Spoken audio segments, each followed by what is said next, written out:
Girl from Aleppo was a commission from the National Children's Choir of Great Britain, and the commission was for a piece that was influenced by children in conflict, which isn't the easiest of subject matter.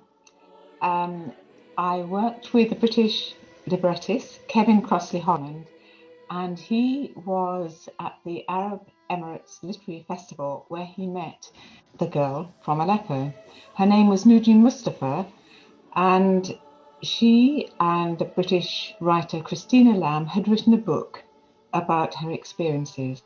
She had travelled 3,500 miles from Aleppo to Germany, where Angela Merkel was welcoming refugees from Syria. And it was an extraordinary and horrific journey, but it ended with hope and it ended with joy. The orchestration of the piece, there are two different versions. There's SATB and piano and solo violin. There is also a version for upper voices, SSA and piano and violin.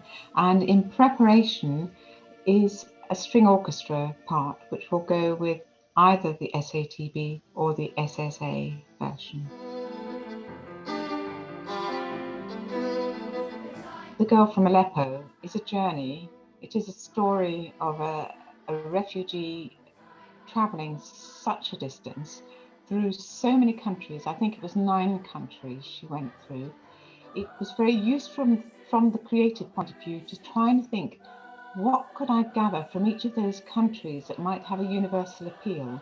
And one of the things that I think is quite universal instrumentally is the dulcimer or the cembalo. And I think most of those countries have that. So one of the things I tried to do was to imitate that pianistically, and also to use a violin in such a way that I hoped it would create a kind of Arabic world, then shifting to Europe.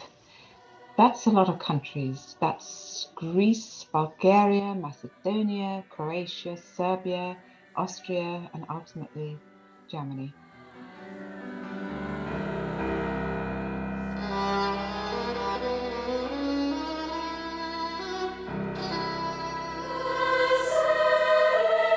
The remarkable thing about this young woman, she was 15 at the time, she had and has cerebral palsy and is in a wheelchair, and she was pushed by her sister these many, many miles.